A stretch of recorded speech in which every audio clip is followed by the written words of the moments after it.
All right. Good evening, Sidike. Good evening, Tom. Good evening to Wayne. Welcome back to the studio. I hope you all are having a great week. And I hope you're ready to do some watercolor painting. Tonight we're painting that little guy over there. This little guy too is a nice little wren, a little blue wren. I love the pose that this guy has with his tail sticking straight up in the air, and a little attitude is just is all puffed up a little bit. I love this image. I think this is going to work out really nicely. Let's see.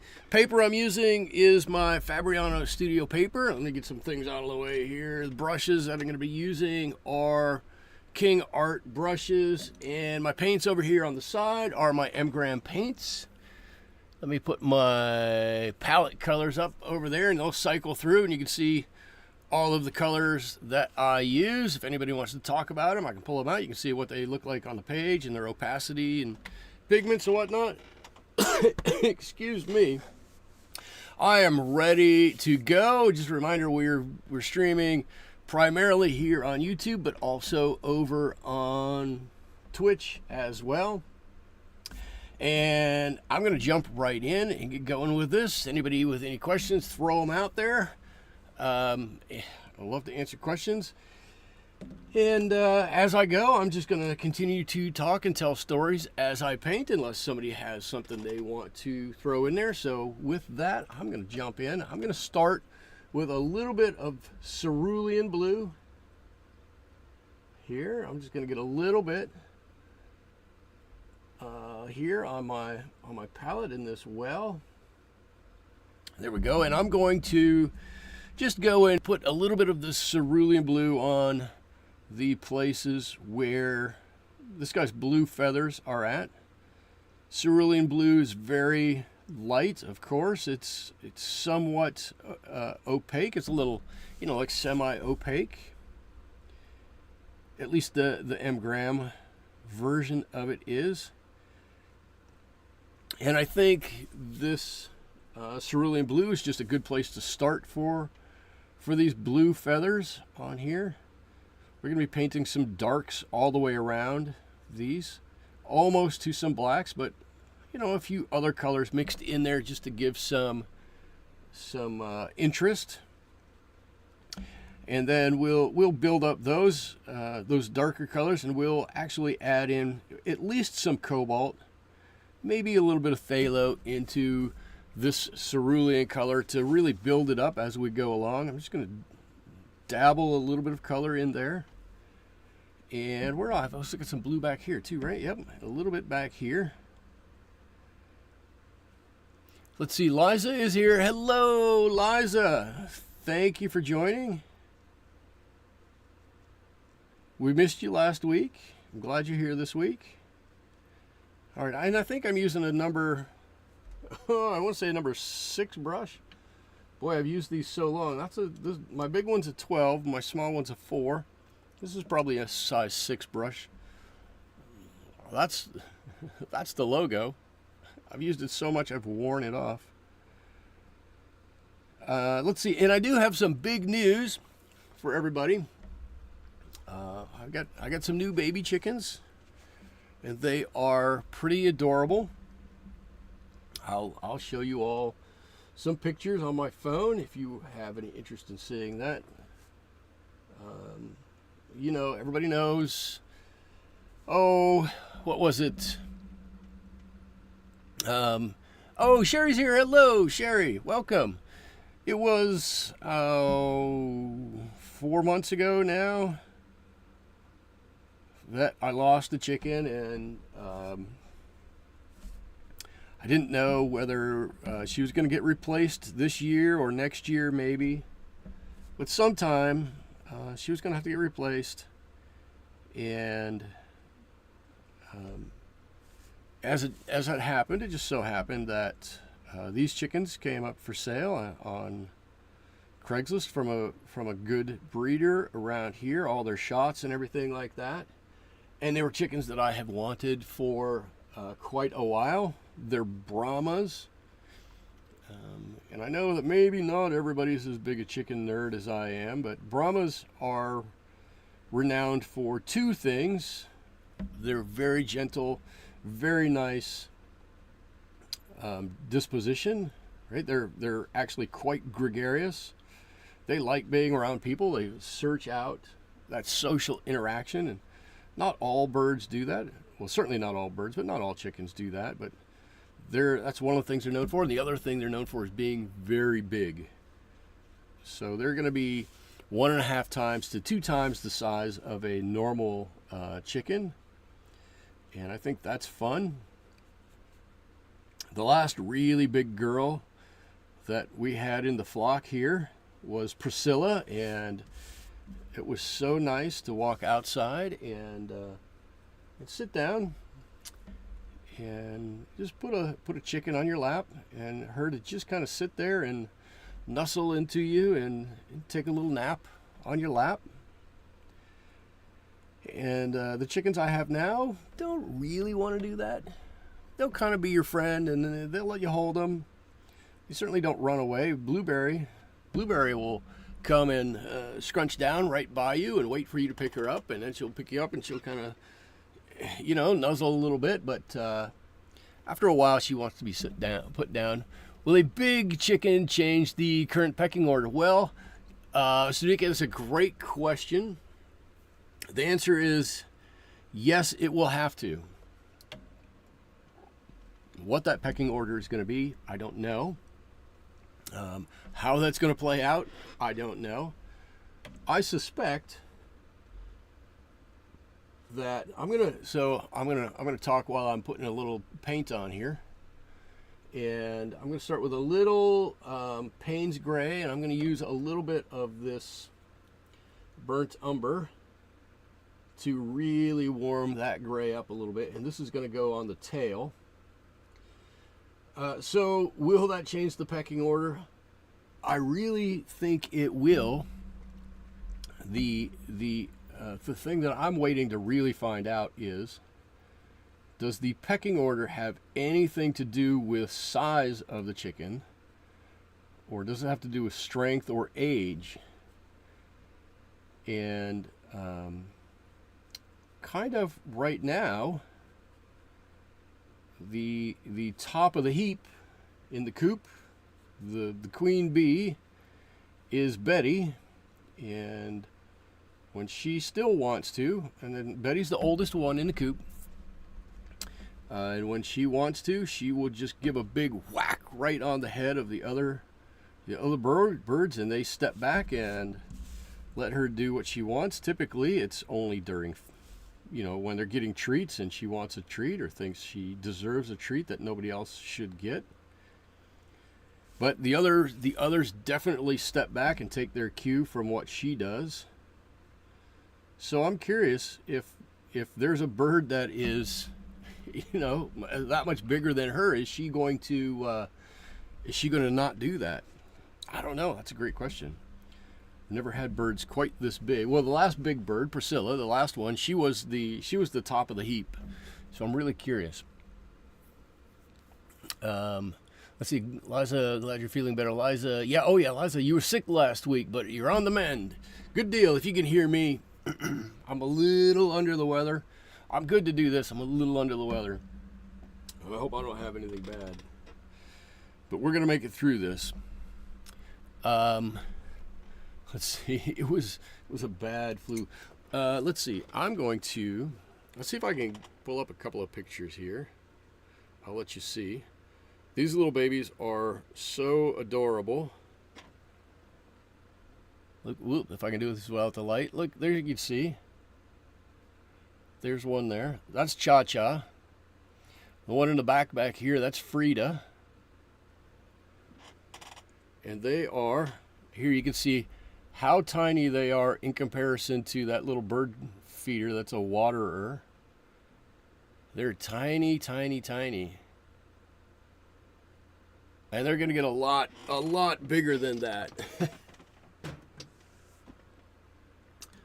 Let's see, I think we got them.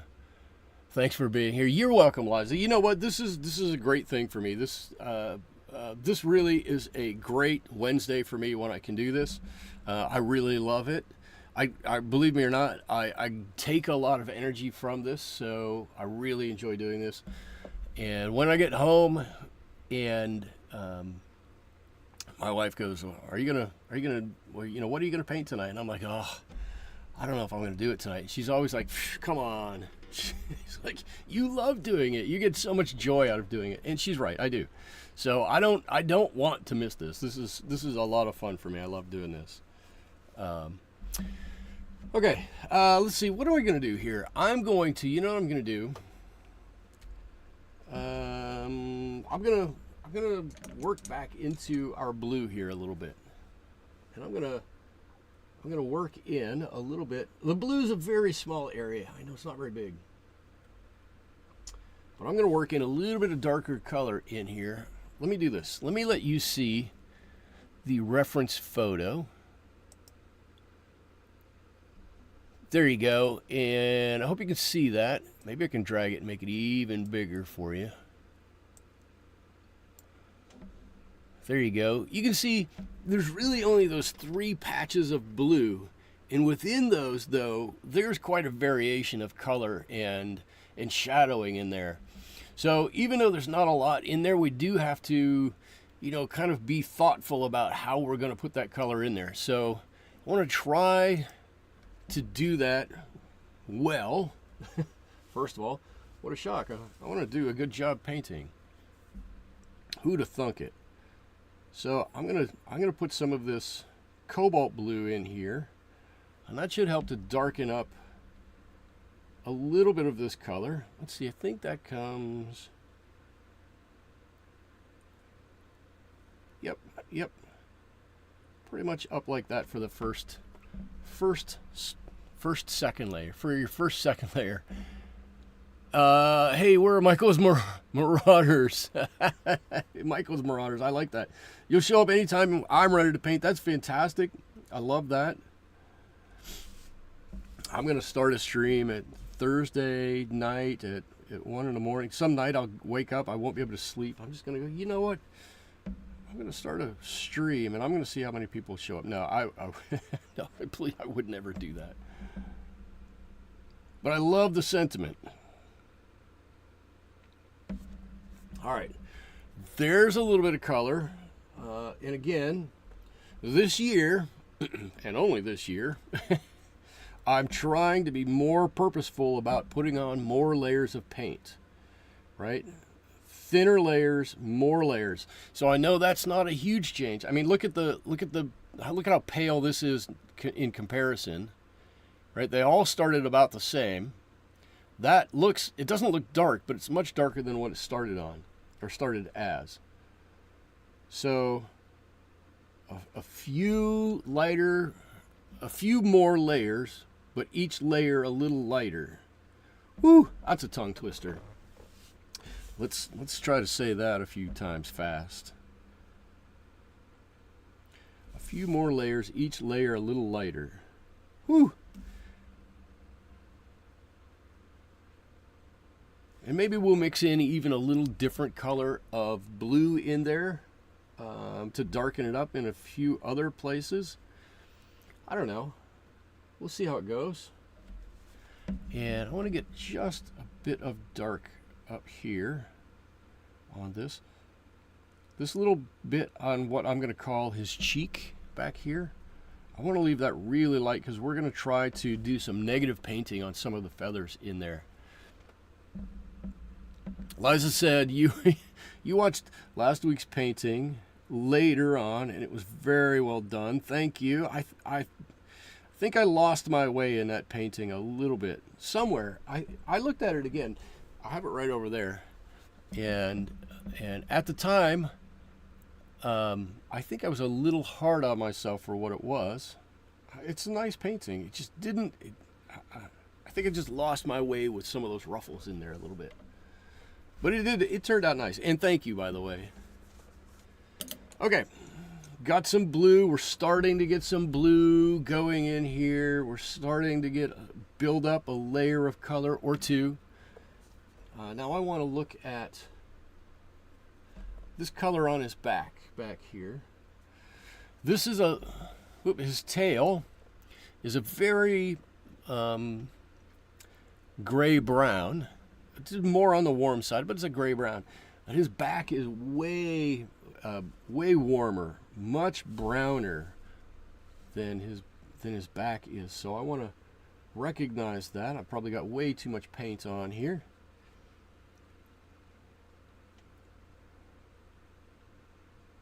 And we're going to get some of this beautiful burnt umber on here. There is a little bit of Paynes Gray in here, so it's going to gray down a little bit. It won't be that much. It will be a little bit. What did I draw right here? What is right there? Oh, that's just, okay. That's just black. This can come, I'm going to change it. It's going to come just like that. That's going to be good, good, good. And again, trying to keep a really light layer here. No need to darken it quite yet. I just get a little color on here. Actually, I'm gonna do one thing. I'm gonna take a little bit of the sepia. You all know I love sepia. I'm gonna put it underneath the wing, and I'm gonna let it just sit there. I'm not gonna do anything else with it, and it can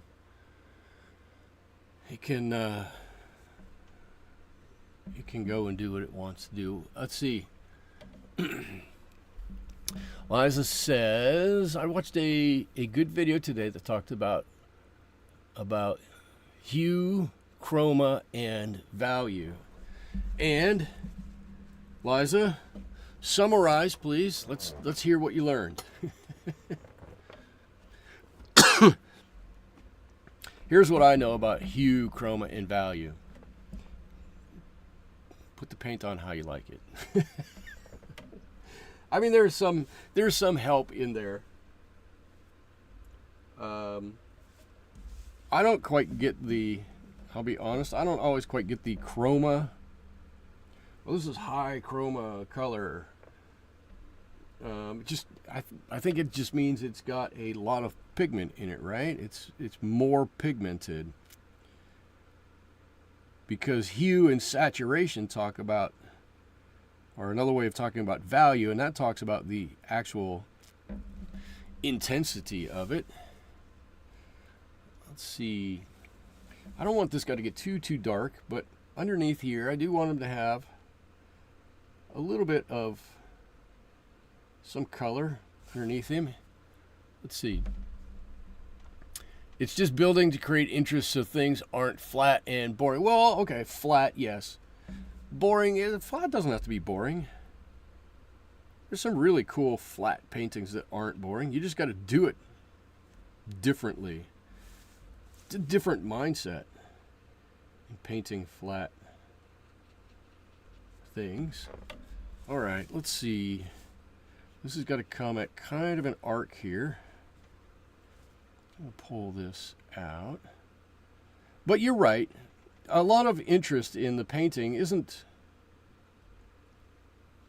in the value. It isn't in the how or the why the painting is done a certain way. It's to me, it's mixing of the colors. It's allowing the colors to flow and not necessarily come to an edge. And that, there's some difference of opinion there too, because sometimes paintings that have a lot of hard edges really are pretty cool, but it's a whole style I'm not all that used to, obviously, because you all see me. I'll sit here and blend something out for 10 minutes just because it's fun to blend out. It's just fun to do. If you got nothing else to do on a Saturday night, grab some watercolor paper and start blending. Got a hair there. It's probably one of my hairs. It's in my hairband. It was stuck in my hairband here. Oh, let's see. I'm jumping up here, and I've mixed back in, some of this burnt umber and Paynes Gray. I'm going to leave these colors very much in that same vein. I don't want to mix too much into them, and I'm just doing a little negative painting so we can see that feather in the front. Consequently, we can see the one in the back here, and then we'll adjust colors as it goes on. I'm a master blender. I do love blending things, that's for sure. I've noticed that PR 179, usually Perylene Maroon, really dulls when it dries. I happen to have Maroon Perylene here. Whoop, there we go. Maroon Perylene, PR 179. Let's give it a try. This is our piece of paper from 2 weeks ago. That's okay. Let's look at it. Maroon Perylene, straight Maroon Perylene. Looks beautiful going on. Lovely. I like it. Let's just let it blend out. You know what? Let's do a flat wash down here. We can get more of a flat wash.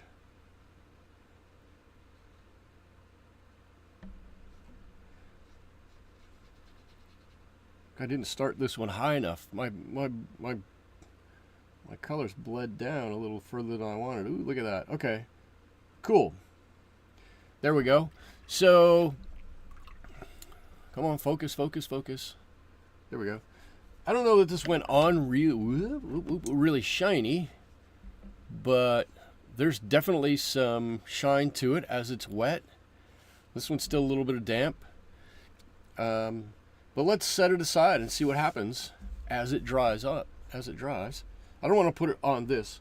And while we're waiting for this, I'm going to slide it up and we'll continue with this guy. Aliz says Maroon Perylene is a color that you can't make friends with. What? You have a tube and never use it? It's a beautiful color. Susie says, I used PR 179 on a couple of flower paintings. They're so dull. I'm not using it on flowers anymore. Let's just see. Don't I have the booklet?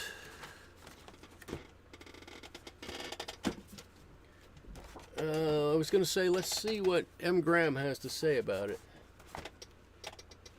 But I'm not sure I can find my color chart now.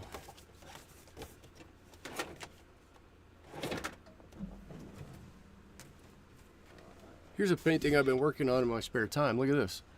Woo! This is a statue at my workplace. Look at that. It's getting there. That's getting there.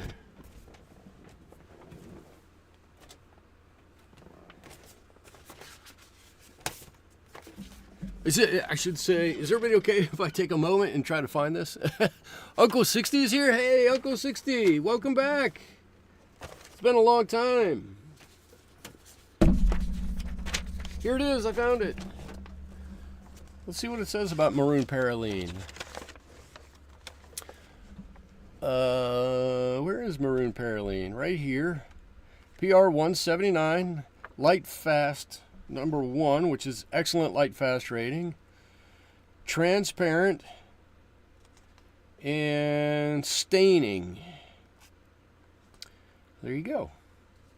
And it doesn't tell us anything else about it. But you can see what they say it looks like. Let's hope my colors is pretty close. Yeah, I'd say it's pretty close. There's theirs. It's got glossy paper. And there's mine. And here's what we just did. Whoop, whoop, whoop. And yes, look, not quite dry yet, but on its way to dry. And it is quite flat. Not really lively. This one too, not quite dry, but getting there. And yeah, it dries quite flat. Uncle 60 says, well, you've been busy with your beehive trying to make honey. Holy cow. You're in...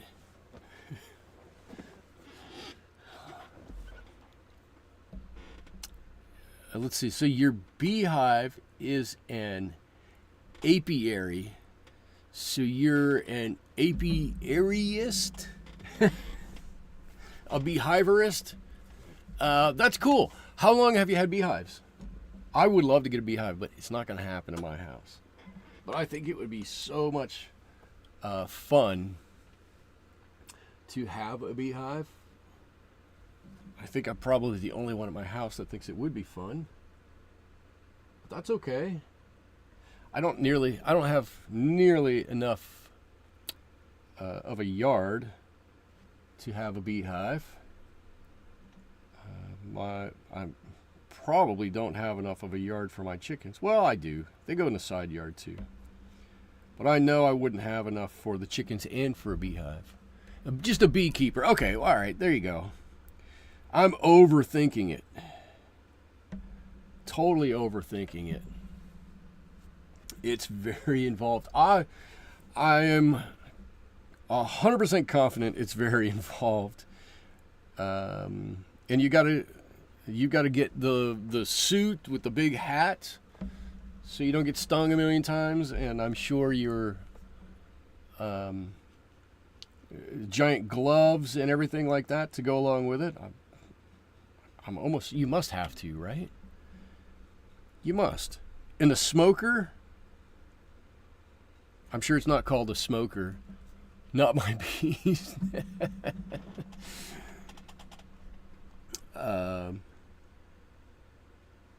I love bees. I've been fascinated with bees for a long, long time. I grew up, I've never tried to keep it, secret. I grew up in rural Ohio, in a farmhouse on a farm. My family didn't farm the land, but the previous family did. And so we had this giant barn in our backyard, this massive barn. And one summer, the bees got into it, into a crack in the siding, and in between two of the floor joists, they built a hive that went back, 30 feet into it. It was a long way. And so all summer long, we could just see bees coming in and out, and it had a waxy smell to it and everything. It was really cool. We used to my brother and I would sit there and watch the bees coming in and out of the hive, whatnot. It was cool. So Uncle 60, in many ways, I'm jealous that you get to do that. But I'm also not, because I'm sure it's very involved, and I wouldn't want to be stung too many times, which I'm sure you get stung every now and again. Let's see, I've been noticing them in my neighborhood. Let's see, Susie, tonight they were going crazy on my speedwells. Oh, a purple spiky flower. Oh yeah, okay, sure. Sometimes they're pink, but all of them are pretty. Okay, cool. Let's see, Uncle 60 says, my bees are calm most of the days unless it's rain. Yep. Then just stay away for one day. They get cranky on stormy days. Note to self, cranky bees, bad. Calm bees, good. Got it. Okay, I'm stalling a little bit because I'm trying to think how I want to paint this dark area. And I think I'm going to go with Old Faithful here, which is a bit of sepia and a bit of neutral tint. Let's make my own dark. Right, the neutral tint is pretty strong, and it's just a bit on the purple side. And I hope you all can see. It's my camera not even showing the whole thing. Look, okay, that's better. Where's my sheet here? So we can see. This is the dark color that I've got, and this is for layer number 1 right here, right? So that's the difference. This is just straight neutral tint, and you can see it does have kind of a purpley tint. And this is straight sepia. It's quite brown.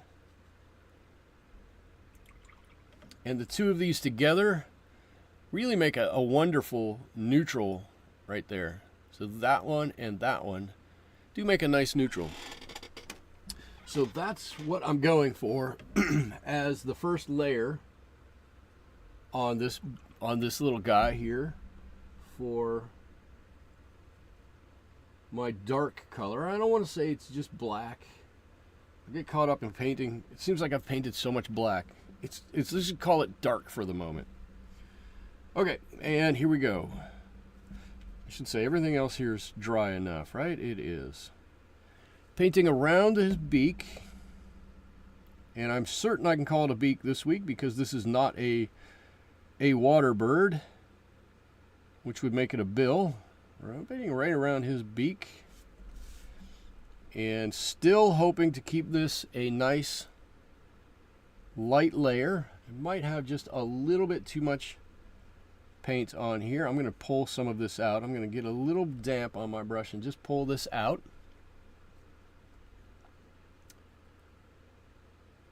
This is going to come right down all the way to his chest down there. All the way down. I might have to tip this over just a little bit to make it easier to get down here.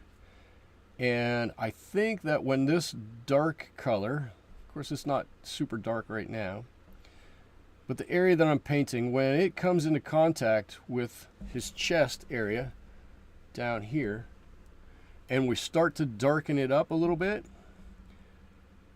I think this dark gray line around here is going to go away. We won't notice it nearly as much. That's my assumption. Let's see. He's got a line in here. Painting right around his eye, all the way up to his eye. I like to leave just a little outline around bird eyes, or animal eyes really, a little lighter. In this case, I don't need it to be white, I just need it to be lighter. So it's going to get one layer, and then we won't paint right next to that eye for any subsequent layers. And that little light area right around his eye, when you paint his eye black, right next to it, is really going to help it pop and stand out. Really going to help it pop and stand out. And now that I'm looking at this little guy here, I'm thinking I didn't make this quite dark enough. That's okay. We've got several other layers where we'll be able to get this going and darken it up right through here.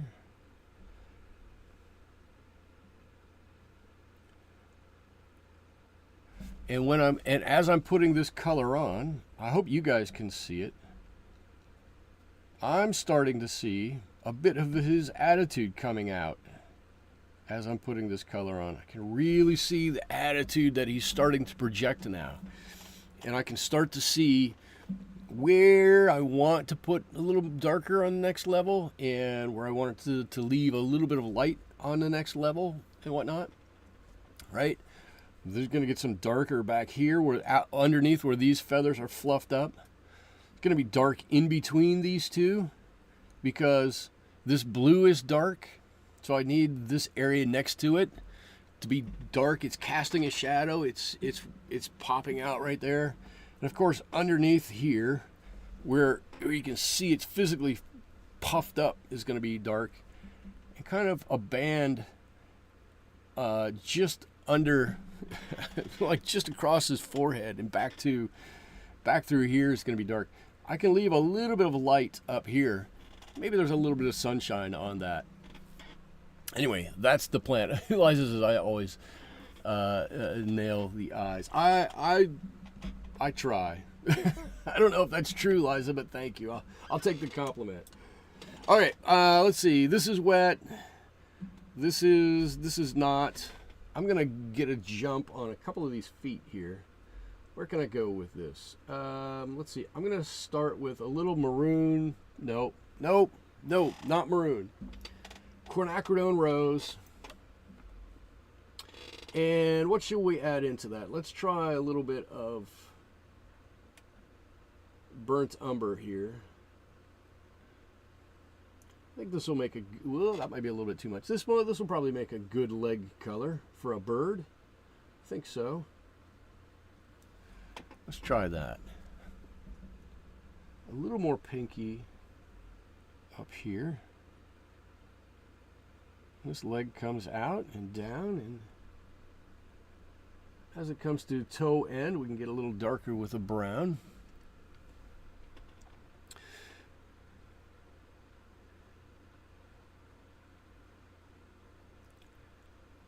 And there we go. So I've become fascinated now with I don't think I've watched a watercolor painting on YouTube in a long time, my own included.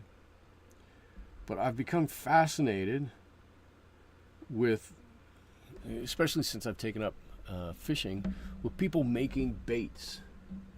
And it's absolutely fascinating to watch how somebody paints a lure. I've been watching a couple of these different guys that pull out their airbrush and just go burp, burp, burp, and make make something that looks fantastic. And I go, holy cow, I don't understand how you can possibly do that. But I suppose if they watched me do some watercolor painting, they might say the same thing. But I just watch and I'm like, I don't get it. Totally don't get it.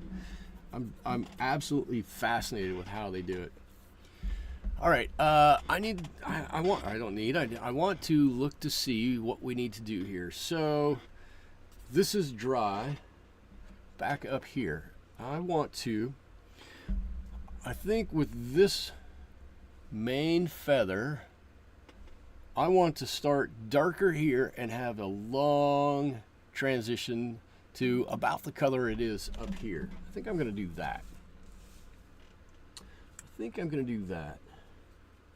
Let's get my color. This was, I believe, Paynes Gray and Ultra. Paynes Gray and Burnt Umber. Is that right? I think that's what it was. That seems about right. Let's see if we can do that. Make it darker up here towards the bird. As we come up, let's just drag this color.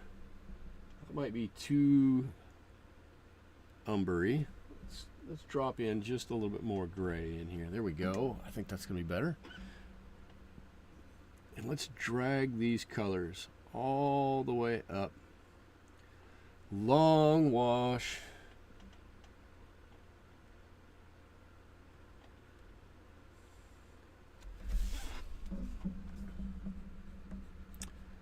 Longer. Come on.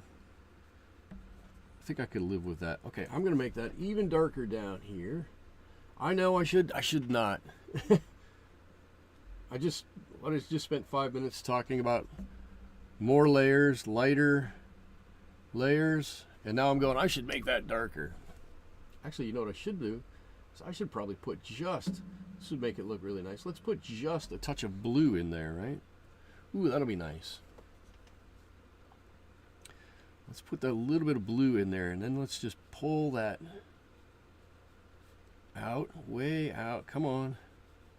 Keep pushing that color up. Up, up, up. Up, up. All the way up there. Ooh, looks nice. I like that. I like that little bit of blue in there. And that dark, this darker area right behind this blue that's a little bit lighter really helps set that blue off. Makes it shoot forward, which is difficult given that it's blue, and our brain wants to push blue back a little bit. Okay, I'm going to take some of the same color, and I've got this feather that comes down here. I'm going to do the same thing with this one. Give me a little bit more of this blue in there. I really like that blue in there. Whoop. Come on, let's get some of that off my brush though. And let's bring that one all the way up to, way up there.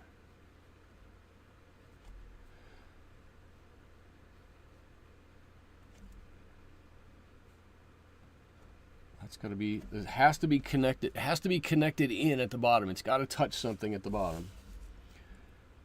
And then up here right around. And if any of that paint wants to flow up even further, it can just go. Look at that. Oh, lovely. Whoops.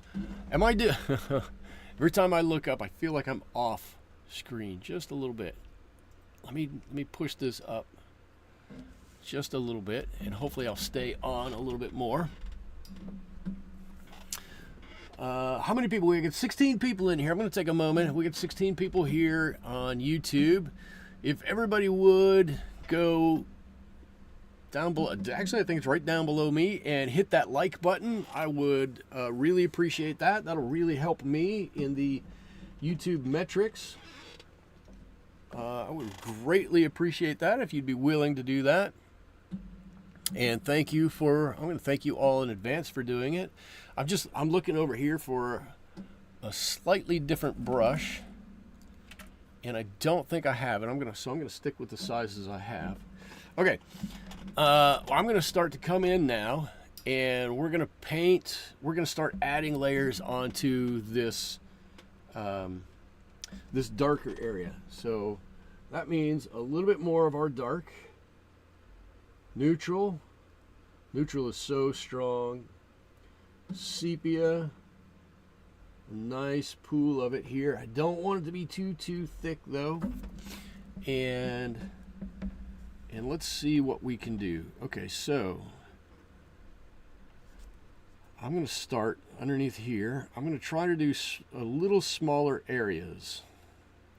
Right? I'm going to do little smaller areas. I know I want this area under here to be dark, and how far over does this need to go? It probably needs to go about to here. I need that to be dark. That's good. That to me looks good. And I can give a little bit of dark under here. And there's no real science to this. I'm not high los the pond fish. Dwayne. High los the pond fish. How was the fishing? Is that what you're asking me? High los the pond fish. This last weekend, fishing was funny for me. I will tell a fishing story if you want to hear a fishing story. Oh, I guess I have two stories. So I told you all a couple of weeks ago, I took all the students from my workplace who were, working with us, took them all out fishing. Well, today was everybody's last day, and some of the students we won't see anymore, which is really sad. But they all came up before they took off for parts unknown, and said thank you for taking them fishing. They really appreciated it. I went just outside the lines. I'm going to dry that off for a second. They appreciated the fact that they got to go fishing, something that they hadn't been able to do before. And I was happy that all of them caught a fish through their time fishing. And I just think it was a cool thing to go out fishing. And they didn't have gear or anything like that, but that's cool. I got plenty. I took some of my... Los the Podfish joined the chat. Wait. Los the Podfish. Oh, hi, Los the Pondfish. Oh, I'm sorry. Oh, I didn't see it. Los the Pondfish. Holy cow. Hello. Dwayne, thank you for noticing that. I'm going to claim that it's hard to paint and read at the same time. So, Los the Pondfish, I'm sorry, but welcome. I heard to talk about lures and my eyes mossed over. Thank you, fellow watercolor enthusiast. I think you found the right spot. I love talking watercolors. I don't believe I've seen you on here before, so let me fill you in on a couple of the rules I have here. Ask whatever questions you have. Just be nice about it. If you, I totally expect that everybody will be, but sometimes you got to say it. So I will talk about paint, paper, brushes.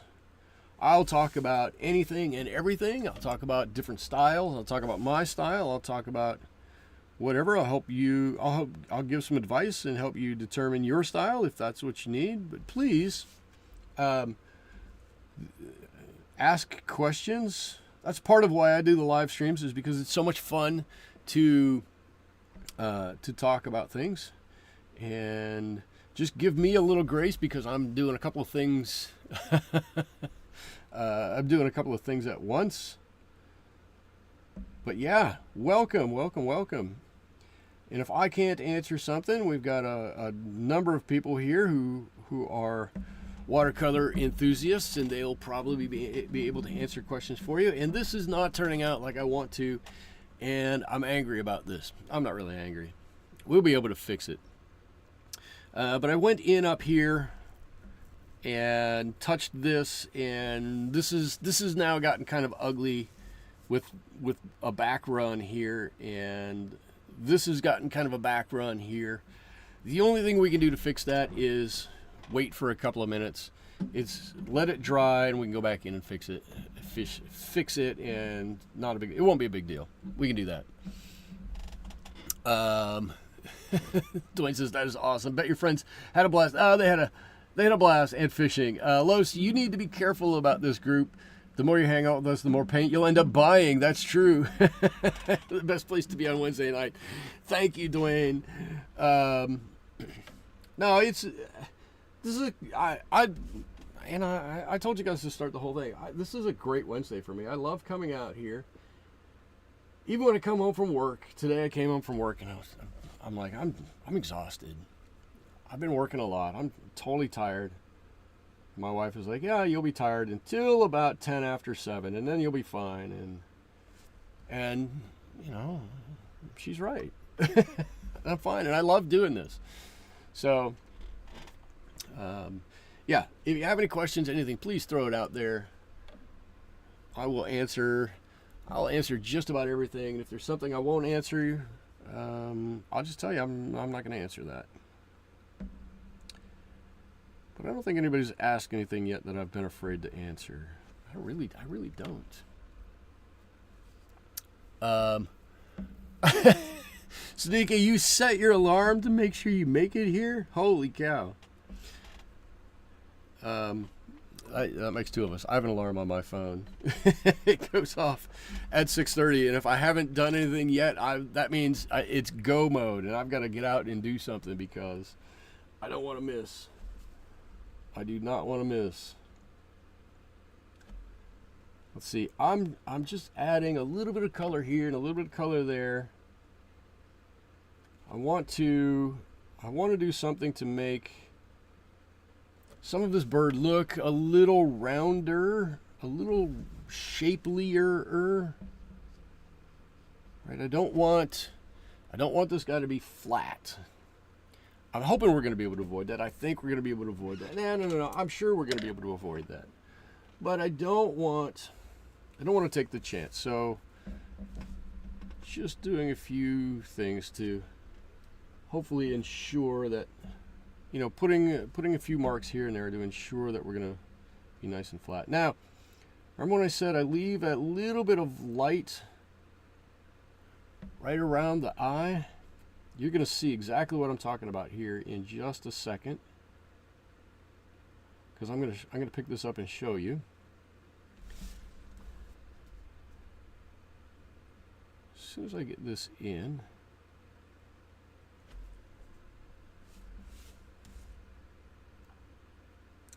I add a little bit more color over here.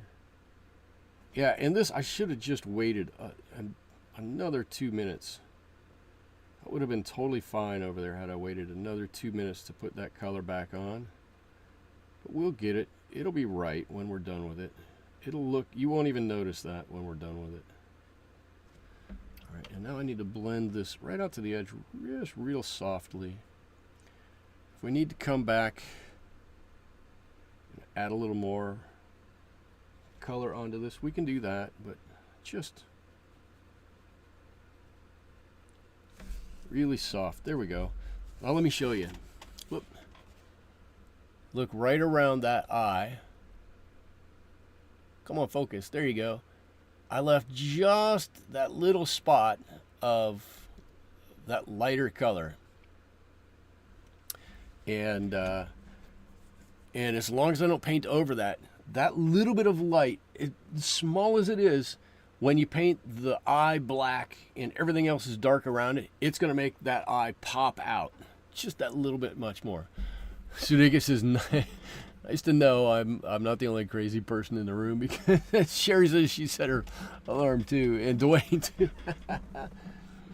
Oh, you guys are crazy.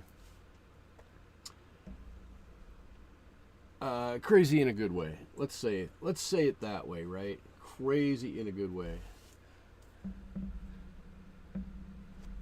Oh, okay. So we need to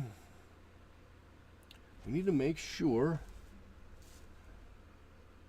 that we have some lights next to darks, darks next to lights. We make this look like there's some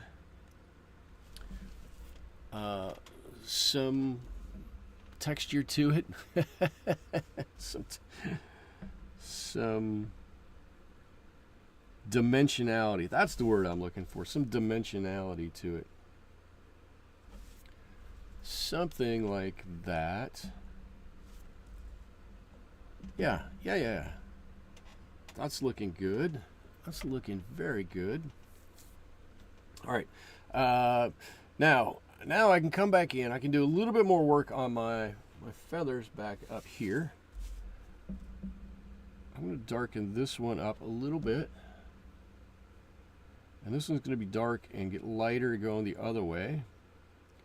And I don't need to go gung-ho on this. Right? This doesn't need to be like dark, super black or anything as we get to the top. But just enough so that we know there are distinct feathers up here. Right? Just enough so that we know. And that might just be even just a little too much. There we go. I think that's better. I'm going to do the same thing with this one right here. Right? While it's up here, it's a little darker. As it goes down, as it blends on down, it's going to go down. And hopefully it just gets, honestly, hopefully it gets just a little bit lost down there. There we are. I love painting feathers this way. To me, it's totally just negative painting. There's no positive painting involved. Positive painting is difficult. Negative painting is cool and fun. Let's see. Dwayne says, Sika says, I like the blue at the base of the tail feathers, right down here. Yeah, it sets it off a little bit, right? That's kind of a cool little thing. I have used many methods to get my initial drawings done. Do you always freehand draw yours? Not always. Usually, I haven't always in the past. I will be honest about that. I haven't always been confident enough that I'm going to get a good drawing down. But I worked for a different department at the same place I work now, working with some architects.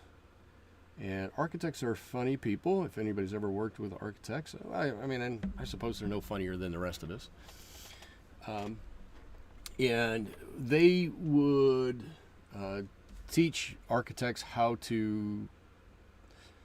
It's kind of a lost art, doing quick watercolor washes for architectural drawings, right? And so they would teach you how to do that, and they would always say, if you need to, right?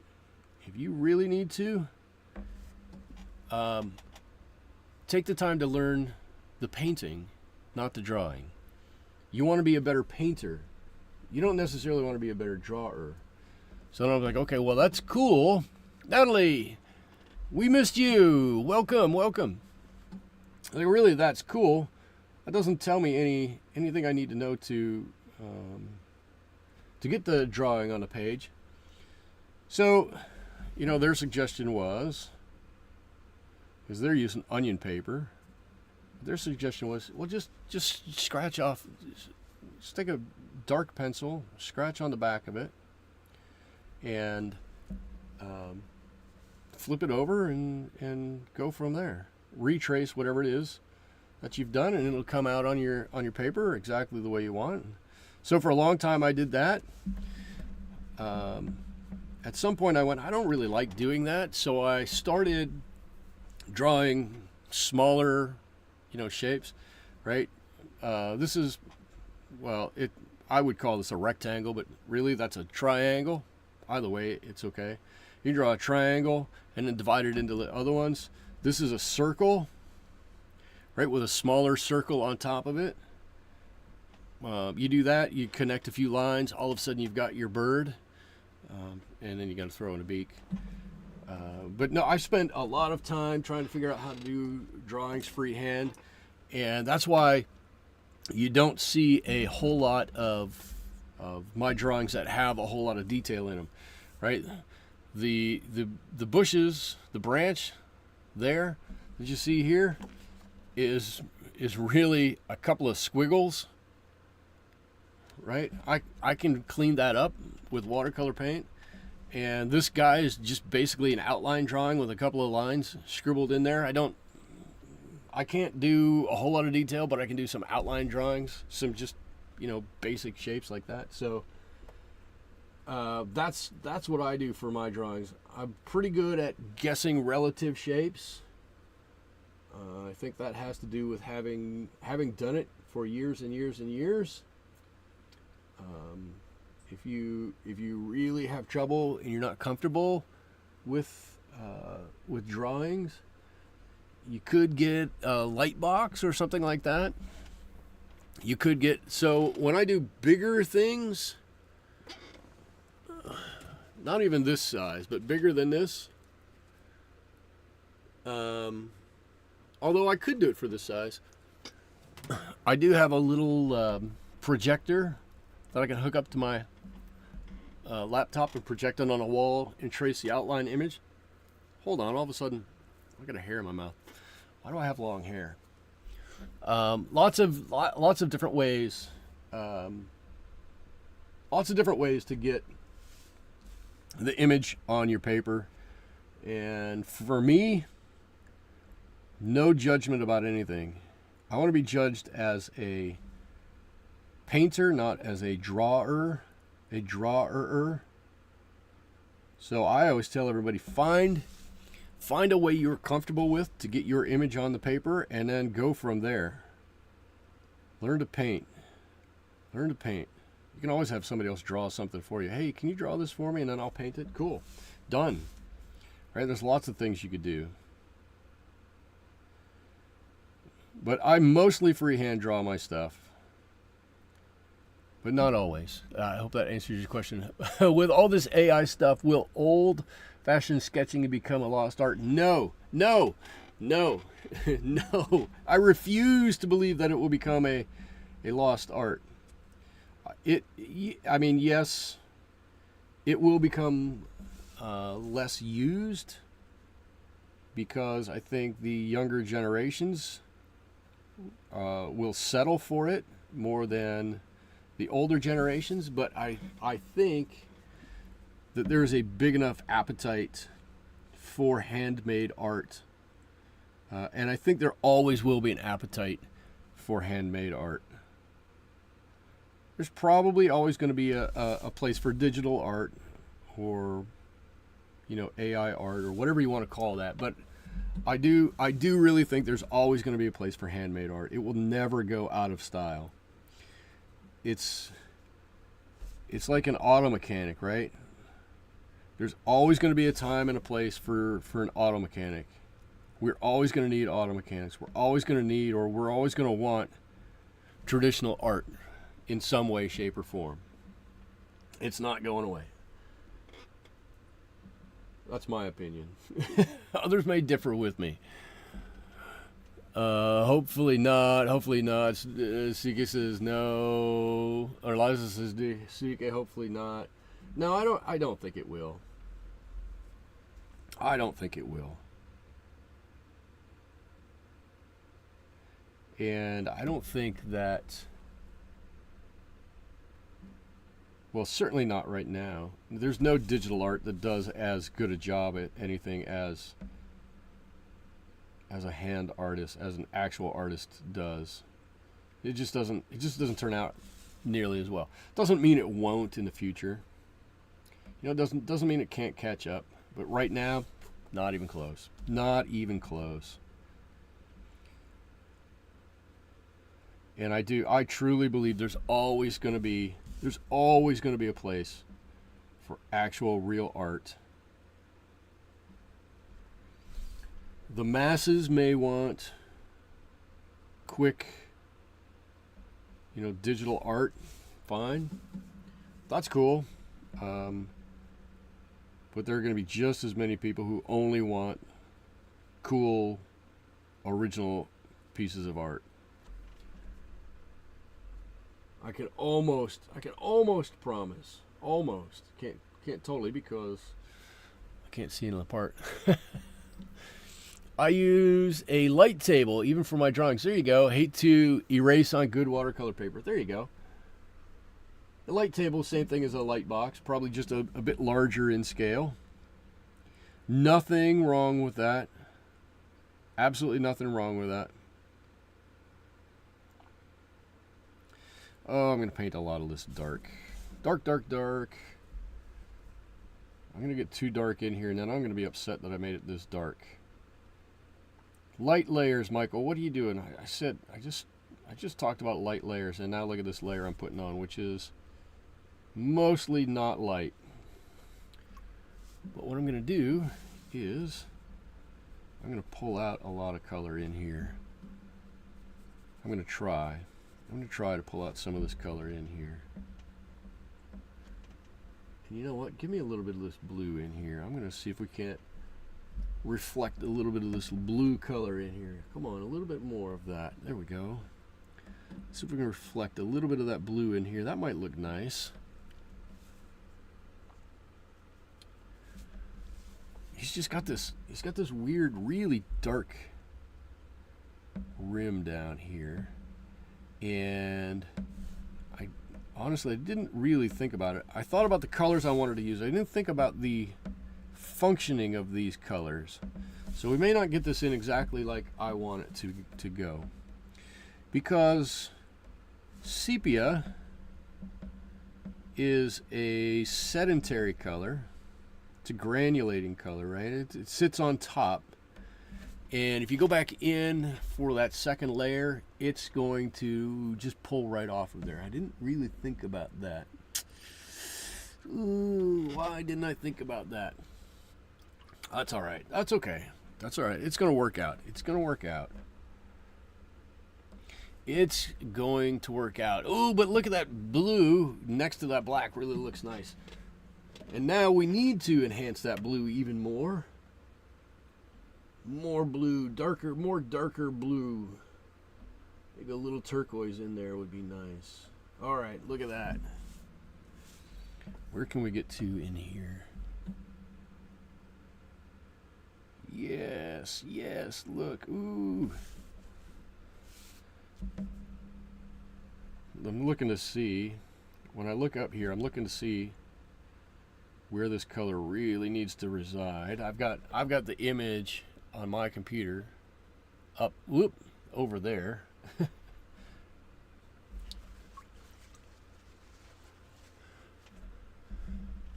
Let's see.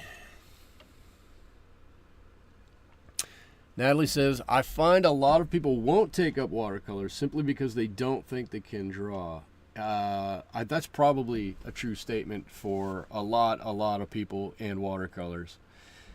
Yeah, you think you've got to be a master of everything when you take over that art form, and the truth is you don't.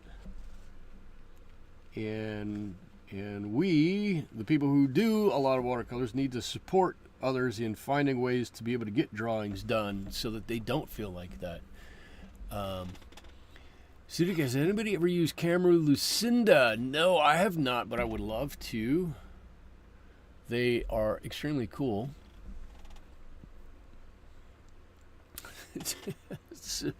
Liza, let's see, what did Eliza say? I don't know. Sudik says, thank goodness I've already spent a small fortune on art supplies.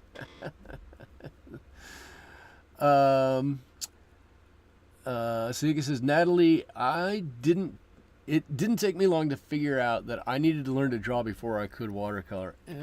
Yeah, you need to draw some-ish, for sure. Oh, cool, Natalie. The one watercolor class you taught so far, the first watercolor class you've taught, advertised as no drawing not needed, which is cool. And that was a huge success, too. I wish I'd have known. Could have saved me from a bunch of boring how to draw YouTube videos. Yeah, but it's a skill you'll use for the rest of your life. I actually used to, when I said I look at different shapes and figure out different shapes and draw from there. The website I used to look at was called How to Draw. And you could learn how to draw just about any animal you wanted on there by breaking it down into smaller shapes. And I think they divested out from animals to all kinds of other things, but it was how, number 2, and draw. And I would look at it before meetings at work, and I'd take a piece of paper with me, and then I would try to remember how it went and copied it in my meetings at work, much to the dismay of my boss at the time, who would rather I pay attention in his meetings than do drawings. If he had had better meetings, maybe I would have. His meetings were terrible. Just not good.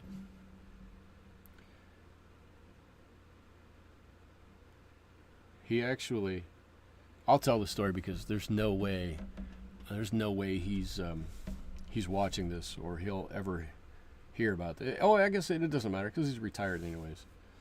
But I work at a university, and I used to have to be in these faculty meetings with faculty, right? I had to be in a faculty meeting. You got to be in there with faculty. The faculty are all cool, right? Most of them.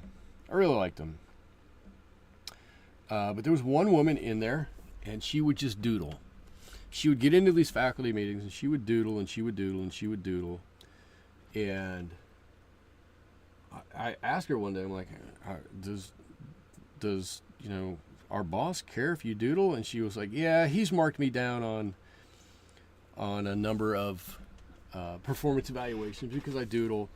But I pushed back against it, and I showed him some studies that show people who doodle actually have a higher retention rate for meetings than people who try to pay attention all the time. And it had something to do with disconnecting part of your brain and allowing another part of your brain to focus on, task at hand or whatever it was. I don't know. She sent it to me. It was all well and good. And I'm like, okay, cool. This is all cool information. So, like I said, I would doodle during his staff meetings too. Like, this is one of the most boring meetings I've ever been at. I don't need to be here. I should probably be somewhere else. And he wrote me up on it too for not paying attention in his meetings and doodling and whatnot. And I let that stand for all of about 20 seconds on my performance evaluation before I put into my rebuttal to it the fact that he allows his faculty to doodle in their meetings, and he's accepted their explanation that doodling in the meetings actually doesn't take away from the meeting in which you're attending. It frees up your mind and blah blah blah, and he's accepted all of this. And so why is he singling me out here? And he came out of our evaluation meeting just absolutely livid and complained to the dean about it. And I was like, oh, look, what? I don't know. It seems like he's got kind of a double standard here. I don't know what he's talking about. It was a fight. He kind of didn't win that one. He's also the guy. I'm not going to bang on him too much. I don't try to. I was a doodler. Eliza says, you were a doodler meeting. Yeah. I've been known to crochet through many a sermon. That's interesting. Some people, children and adults, can actually focus better when their hands are busy. Yes, exactly, Natalie. That guy who was a Karen. Oh shoot, what was I gonna say now? I know what I was gonna say.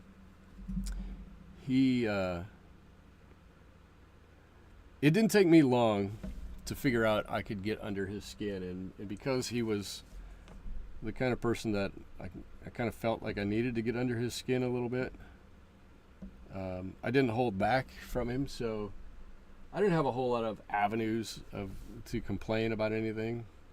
And I knew he couldn't really complain about my work because from all the people that I was doing work for, I got fantastic reviews from them. It was only him that didn't like it.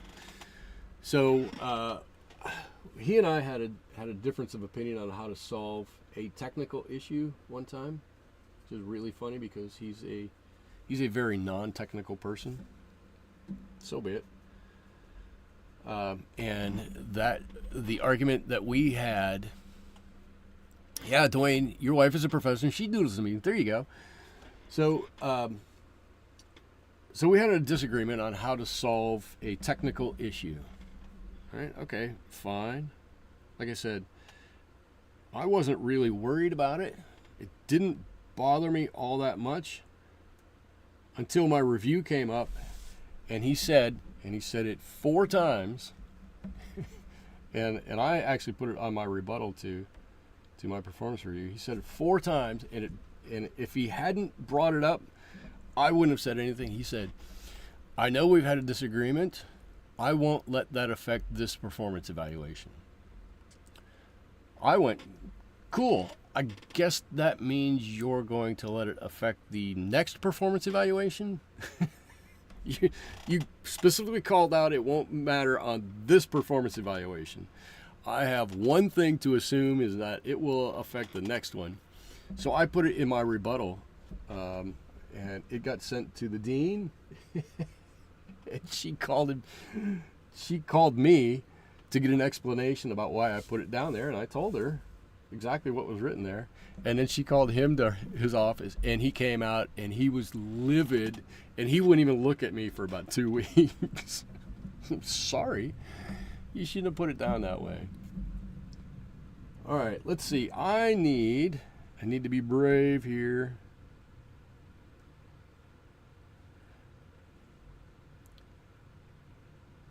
I don't know if that makes me a bad person or not, but it was fun to do.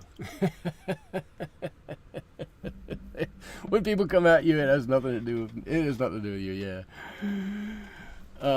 When people give you a hard time, they're just mad that they aren't you.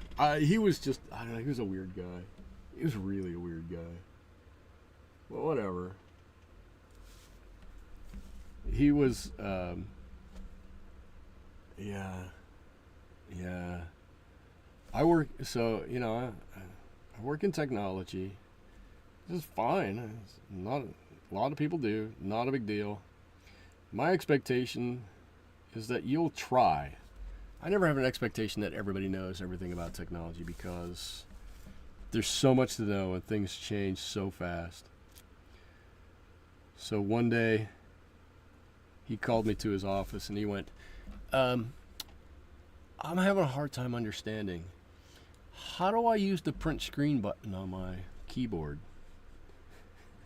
I was like, are you seriously asking me this question right now? He's like, yeah, I would like to know. I have this key on my keyboard. I really want to know how to use this. I went, cool. And I don't think I've used his name. I don't want to use his name. It's like, cool.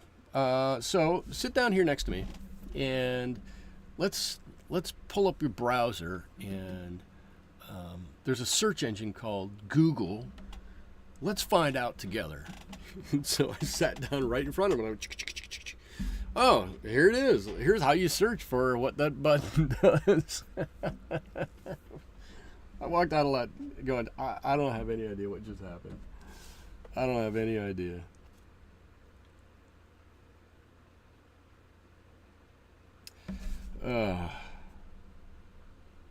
And then I had the opportunity to move out of his department.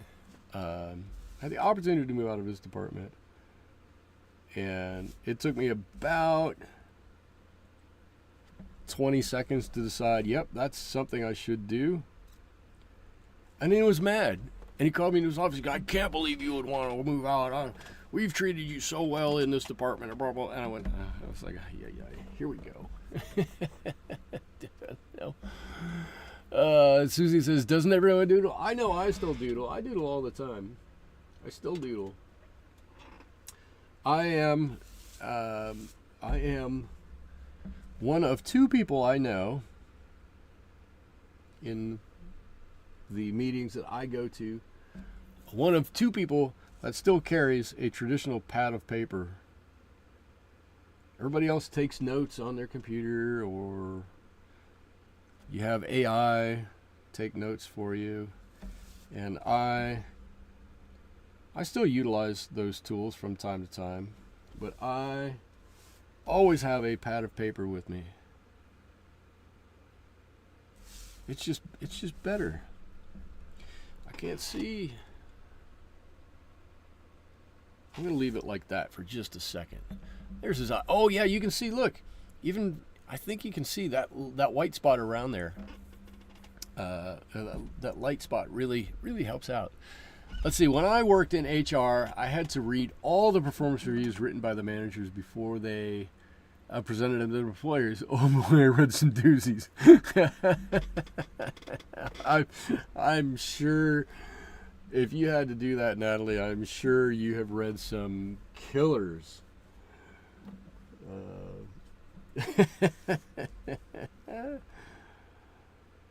Oh, performance evaluations are terrible. They're all terrible.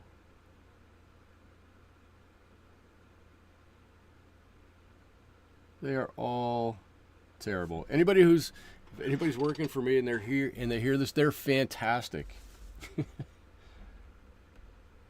From time to time, I'll go into work in the morning and people on my team will go, "Oh, I see what you painted last night. We were there. We just didn't say anything." And I'm like, "You should have said something." So anybody if on my team who's listening right now, your performance evaluation was great this year. Susie says, Natalie, that sounds like torture to me. And Liza, you're starting to see the Wren's personality. He's getting there. I think he's coming along quite well. He's kind of floating in space at the moment. I do like, where's my pointer brush thingy? I do like this. I like the dark right here, and it goes out and gets lighter, right? It makes it look like it's tucked in back here a little bit, darker and lighter. Not sure about the black. I like the black up here. That's okay. I love the blue here. I might put a little more. I might darken this blue up a little bit and this blue up a little bit. I still like the gray here. We're going to put some flecks in here. Look like there's some little feathers in here, but we're almost done with him. But I like his wing back here. I like his tail back here, subtle. You can pick these out, but they're not so crazy that you go, why is one feather dark and one is light and whatnot. Subtle color differences in here, and I like this one's got some blue in it. When I look at it on the paper, this one's got some blue in it. This one's got some blue in it. Really ties it back in here, and I can see a little blue sheen from here that helps tie this together. I think he's coming along. I really think he's coming along. I gotta let that eye dry though before I do too much of anything else, which means that we can go ahead and do some of this shrubbery that he's standing on. But what color do I want to do this? It's kind of a reddish color. I don't want to do a reddish color. Let's do a greenish ochre color. Can we do that? Would that make it look more springtimey-ish? More springtimey-ish. I don't know. Well, let's take a shot at it and see what it looks like. We'll mix a little brown in there. Let's see. He's standing on something here. Right? Something, let's see. Is he standing? Yeah, he's standing on some kind of reddish, tan-ish bush here. I don't know exactly what it is.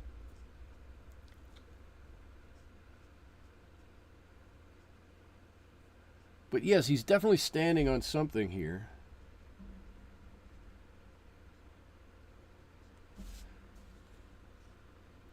Right, and I'm going to make mine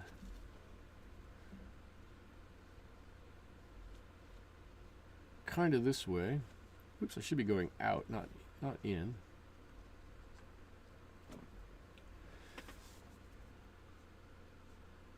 Should be painting out this way.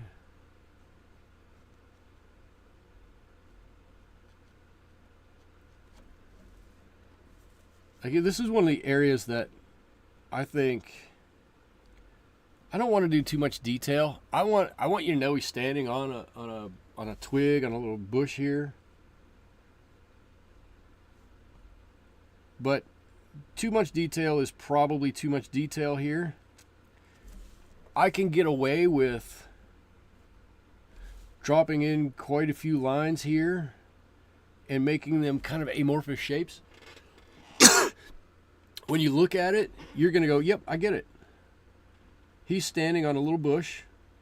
It's got some little berries or maybe some little leaves on it here. And that's good enough for most people's eye when they see it. I don't want to see all the detail that goes into it. All you want to see is, yeah, he's planted on here. He's standing on something. Looks nice. Maybe we'll mix a little red in there. That might be a little too much red. Let's tone that down a little bit.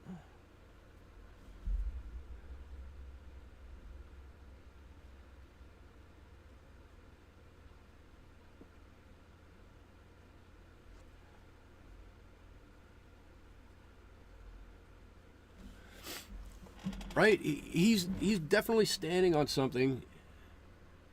You know it. You know he's there. But you're not, your eyes shouldn't, you know, this is my thing that I do. I don't want you to be distracted by this bush. The bush is there. The bush is just a thing to put him in place. right? But I want this bush to force your eye right up to where he's at. That's the purpose of this bush.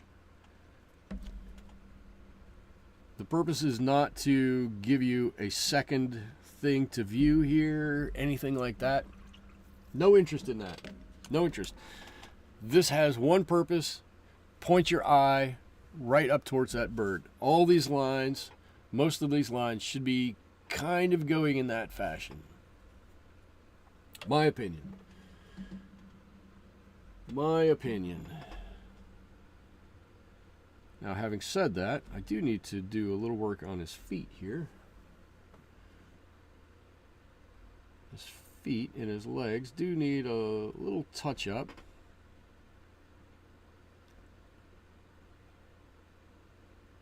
Something like that.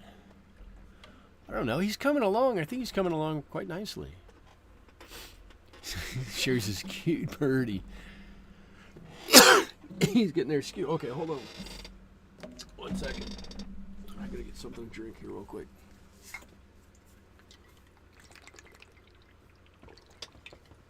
Oh. Okay. Just a little bit of water. This is all. I'm gonna put a little bit of, I don't know, a little bit of this color on this tail feather back here. Whatever that color is. That's got to connect. I said I was going to make these a little darker, didn't I? The blue areas here. I think this will, that black is so black. The dark, it's not really black, but it's so dark that I think we can get away with another layer of blue on here. Let's really make that pop and come off of there. A really cool dark blue.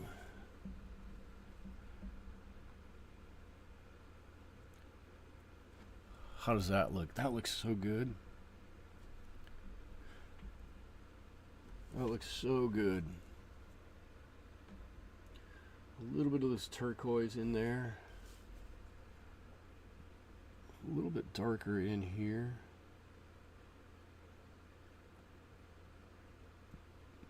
I don't need to make it quite as dark as the dark color here, is that black color, but a little bigger contrast probably is going to go a long way in here. That blue's never going to get quite as dark as that. Ocean, camping by the ocean, Sherry. Is this guy camping by the ocean? Is that what we're talking about? He could be. Why not? I'm not even sure where you find Wrens like this. I should do a section on information, a little informational section on what we paint. I should do that. That could be a fun thing to do. We could all learn a little bit about something. Maybe I'll start doing that when we all sit down to paint something together. I'll pull up Wikipedia and we'll talk about whatever it is we're going to paint. That could be fun. Oh, look at that. Look at him now. I think this dark really helped out. This one lightened up a little bit more than I thought, but let's get in there. It's looking good. A couple more layers, a little bit more here and there. We're really getting there. Right, he's got a little bit of, look, all I did is I added a little bit of dark to the bottom of that beak. Right there. Just enough to set it off. I don't even know if I'm going to put another layer on his eye. I think I might just go to the white here. I can never get bird feet right. Join the club. I can't either. I have a theory about bird feet.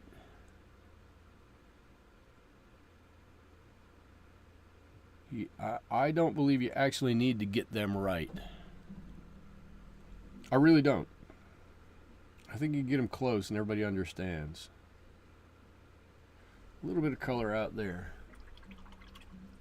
Most of the time I don't feel like I get bird feet correct. I really don't. Here, I really don't think I do. What I probably should have done, if I had done this the right way, is I should have put a little permanent alizarin crimson in my blue to make a nice purpley color, and use that for the shadow on my feet. Look at that, would be a lot better. That would be a much better idea, Michael. Why didn't you do that? Oh, I just did. A much better idea. There we go. That probably will make his feet look a lot better. But feet are weird. Bird feet are weird. I don't know, bird feet don't always add a whole lot. So all you need is just the indication of those feet there. And this one you don't even really see. This is the only one you really even see. Oh, you know what? We've got to add some wispiness to him. Okay. I'm forgetting what I need to do. I was getting a little ahead of myself. I'm going to clean out a little area here. Throw that away. Let's get another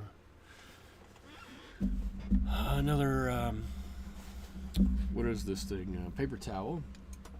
And so down here, okay, so let me show you. Let me show you what I'm thinking. You see on his chest, on his stomach, on his flank there's a lot of little tiny lines, little tiny feathers there. He's a little tiny bird, right? So now we have to take a bunch of those little lines and in general carve out the shape of him. So the bits back here should in general point that way.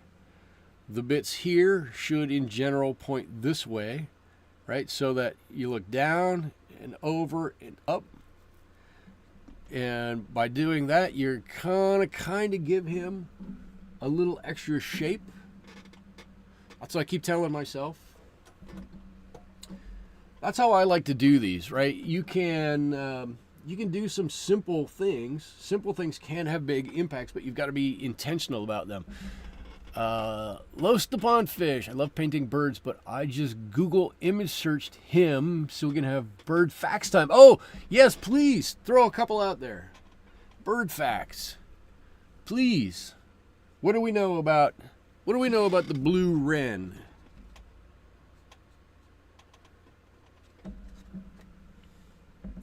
Let's do that. You throw some in here, or let me put some of these on, and then I'll look some up too, if you don't get to it. But let me throw a couple of lines on here. I'm just going to kind of.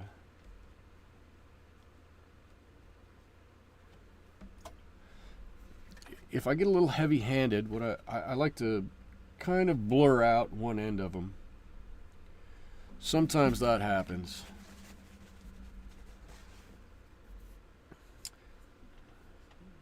Oftentimes it's better lots of little lines than big lines. I posted it above. Let's see. Posted it above. Fun fact. The bird is called a superb fairy wren. Oh, there you go. A lot of different types of wren. Most are plain brown. Oh, we got all kinds of facts here going. Okay. A fairy wren. Okay. I still like him. It's a kind of a... I wonder what the origin of a fairy wren is. Is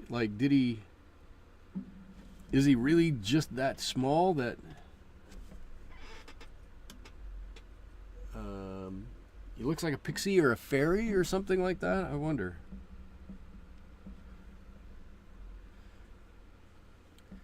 What am I trying to do here? I think I need a little bit more water and a little less paint. Couple of lines.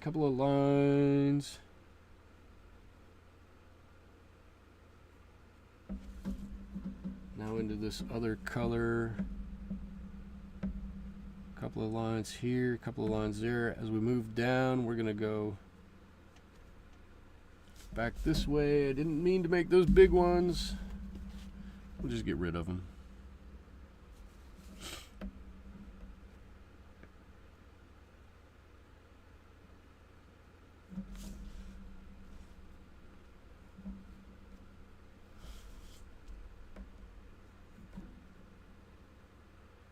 There, I'm kind of okay with that. I don't know if that's perfect. Okay, I'm going to hold it up so you can see. A lot of little lines, look. All right, a lot of little lines, and I think I actually need a few more lines. Now that I'm looking at it up close, I need a few more over here. Big little lines. A couple more over here. They can be a little lighter and a little darker in some areas. That's okay.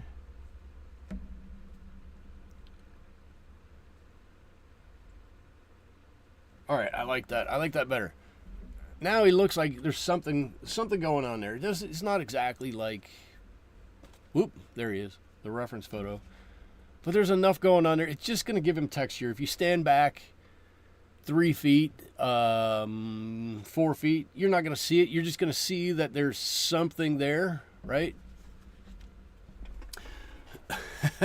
Okay. During the reproductive season, males of this bird and other fairy wren species pluck yellow petals which contrast their plumage and show them to the female fairy wrens. Wow, interesting. The bird has great feet. How did I choose this bird to paint? Okay, so all fairness, I have for years and years have belonged to the site Paint My Photo, which became PMP Art. It was originally owned by a British painter named Bob Davies, and Bob had a mission. I think he actually had a grant from the British government to help teach people how to paint or do be in the arts. And I couldn't tell you how I ever found him, to tell you the truth. I don't remember that, but so I've been a member of that for years and years and years, and probably 15 or 18 years. And every month they have a challenge, just like I have a challenge, only theirs is juried. Mine is just for fun. And the challenge for this month is it's named colors, right? So sometimes their challenges will be something as concrete as bridges. Sometimes they'll be as amorphous as wind. Colors is, I guess, somewhere in between. And typically what they do is they give you a list of photos to choose from. And so every month I pour through a bunch of pictures on their site to see if I want to get involved in any of their challenges. Usually the answer is no, I don't want to. This time, going through that list of photos, I saw this guy and I went, this guy's kind of cute, I like him, I wouldn't mind painting him. So you have just witnessed me you've just witnessed me painting my entry for their challenge right here. that's how I chose him. Typically I will talk to my wife, my kids, sometimes co-workers, and say, hey, you have any idea of things I should paint this week? And everybody throws something out. Then I go and I look at 100 photos and figure out what it is I want to paint, and go from there. It's not really hugely scientific, but that's pretty much how it goes. And with that, oh, you know what? And with that, I think I like him the way he is. I'm going to sign him right over here. I like him. I think he turned out great. I hope you guys like him. He looks great. Quit fussing with him. I'm going to quit fussing with him. Thank you, Natalie. Thank you for standing up and saying quit fussing with him because he's looking good. With this, I'm going to call him done. I got my signature on here. That's typically when I stop. Let's talk about a few things. I like the lines here. They give him just enough texture under here. He looks like he's fluffed up a little bit. Like I said, I love this area. I really like the blues in here. His eye stands out to me. I like the tail. Quite honestly, I could have gone a little darker on the tail. It looks a little light in comparison to everything else, but not so much that I'm that worried about it. It still has a good look, and this is just enough in here to give him something to anchor him to the page. I'm really stoked with this. Wonderful Wren's Day painting. Very good. Very good. My hat is off to you. That's a good one. So that's it for me this week. Thank you so much for joining me. I had a great time out here. I hope you guys had a good time too. I hope you have a great rest of your evening. I hope you have a great rest of your week. And I hope most of all you're able to join me back here again next week when we do another painting. Not sure what it's going to be next week, but we'll figure it out. Until then, thank you so much. Bye-bye.